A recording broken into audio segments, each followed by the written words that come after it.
our two governments. Right. Well, you can be sure that they will find one because they want to get out of that contract. Well, That's a century-old contract, and they do not like it. It costs them a lot of bananas. it wouldn't hurt to check it out, is my opinion.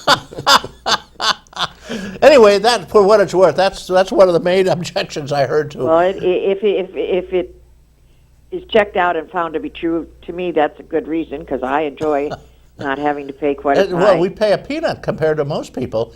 You know, down in New York, they're paying 25 cents a kilowatt hour. We're paying 5 cents at the most.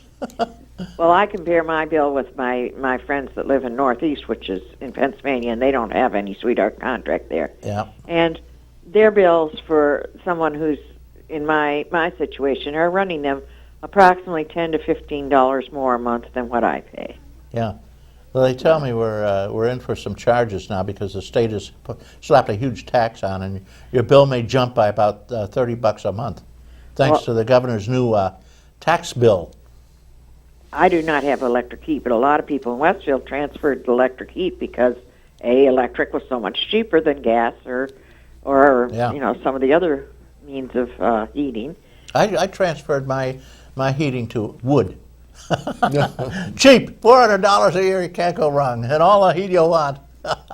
Well, if everybody goes to wood, though, you might find your wood's not quite as cheap, and plus there'll be a lot of air pollution, I'm thinking, from all those Actually, that is cities. quite incorrect. The air pollution from oil burners is far greater than from wood. Well, most people in the village don't have oil burners. They have gas. Yeah, natural well, gas. that's the way it is, but a lot of them do, too. And incidentally, the pollution from the wood is not toxic. It doesn't contain the hydrocarbons and the cancer-causing agents that gas and all oil products contain. Well, anyways, there always seems to be a counter to everything that you suggest. There's always seems to be a counter. You know, it's do it with this hand or with that, but either way, it's not going to be right. Right. For somebody. Well, let's hope that they don't decide that wood is dangerous. Well, I don't think we're they will. burning up. Not We that shut many. down the fireplaces and everything, Dick. Wouldn't that be fun? Well, it's hard to get wood sometimes now, too. They've got a thing where you can't transport wood too far from Yeah, where 50 it's miles. 50 where miles, it's originally cut because of the... There's some kind of a new disease Right. running in. They say, however, on the other hand, there's no stopping it. So Well, that's true, too. What is this nonsense, you know? They fly over to the next woods anyway, but you know, it's just one of those silly things they do. Okay, at any rate, thank you for your call. Did that answer your question? Yes, it does, and thank you very much. And Thanks for calling. enjoy the wonderful weather we're going to have. It'll be up in the 60s at the end of the week. Isn't that wonderful? 50s? Holy mackerel, Andy. 60s. 60s? Yeah. No kidding. You know, it was 80 when I left Nassau. You know, well, I don't have to travel that far to get nice weather coming up. Thank you for your call, caller. Send me a Thank stamped you. envelope. I'll give you some free gifts. Thank you. Bye-bye. I got some $5 off over at the Lakeview. Wonderful place. Okay, well, that's, you know, I guess it's like the fire departments. They keep saying they want to combine the fire departments, too. Now, wouldn't that be great? Yeah, but with the mutual aid system right now, it's everybody's specializing a little bit in certain kind of equipment, too. So nobody really likes to... the tradition's always there, too. You know, it's tough. Well, I'll tell you another thing.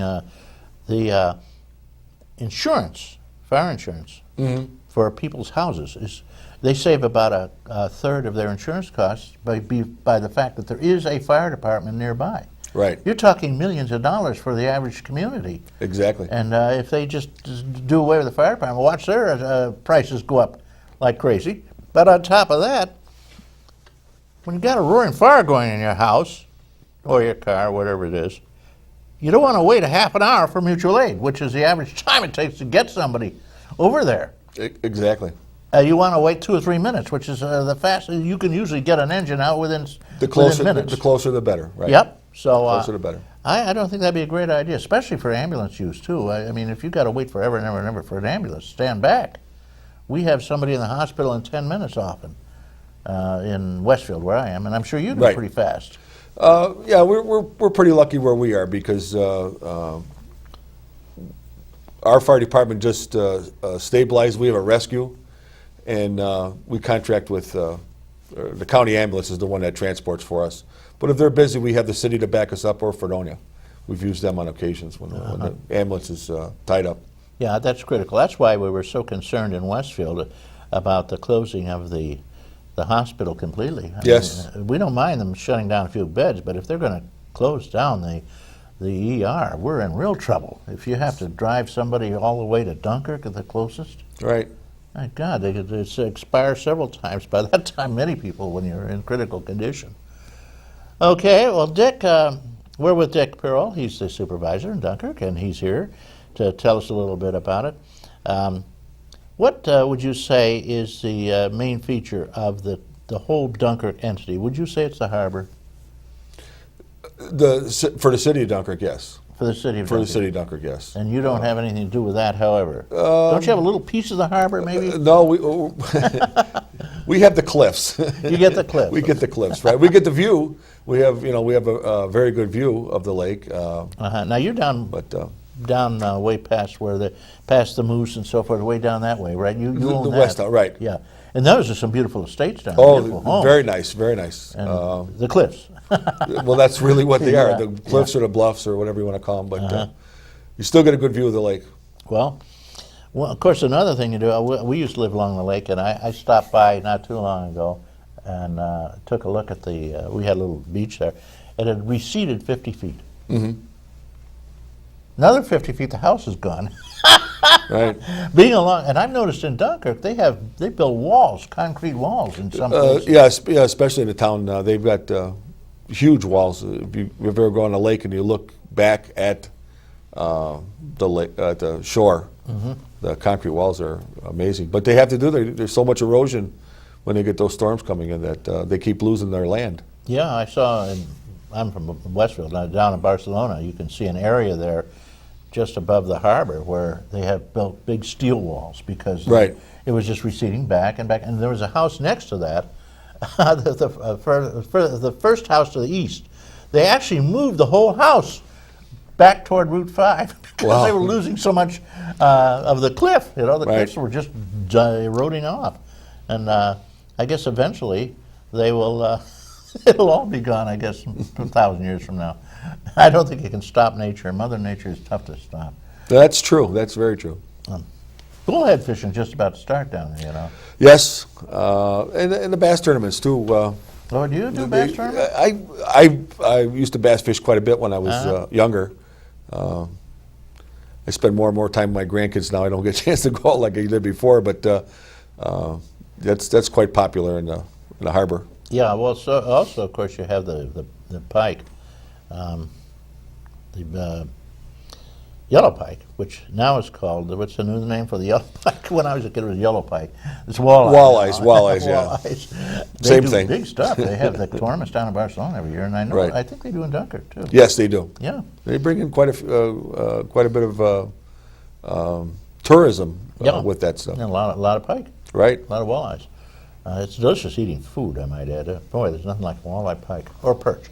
But if you want to teach your grandchildren how to fish, take them to just a little pond full of crappie. Yeah. Full of Bluegills, yes. bluegills, and give them a worm and just a pole with a piece of chalk line on it, and they'll catch us fast and furious. Right. And that's what you got to do to start kids. They got to have action, a lot of it, and real fast.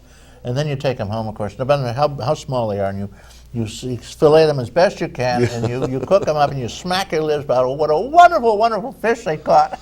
Yeah, you have to do them. You have to clean them out. Yeah. Yeah, it's a job cleaning those little guys, but it can be done. You need 3 knives, though. Yeah. You need one to cut the head, Yeah. a special kind of knife, and then you need a very fine knife to go down and fillet the side off, and you got to go around the ribs. And then you need a different knife, which is also thin and very sharp, to take the skin off. Right. And if you do it in stages, it's just not that bad. I've done a whole bucket of 100 of them in a couple hours. Fishing is great up here, though. That's one of the great things about the county, isn't it? Oh, there's so many things to do. Yeah. There's, just got done with the snow. You had the snowmobile trails. It took a while for the snow to get here, but when it got here, we had plenty to ride on. Yeah, and you have a large group here, the Chautauqua Snowmobilers. And Yes. They are a wonderful group. You know, they actually hold a banquet every year for the landowners. They've got one coming up this April. April, I think 28th, they're going to have all the landowners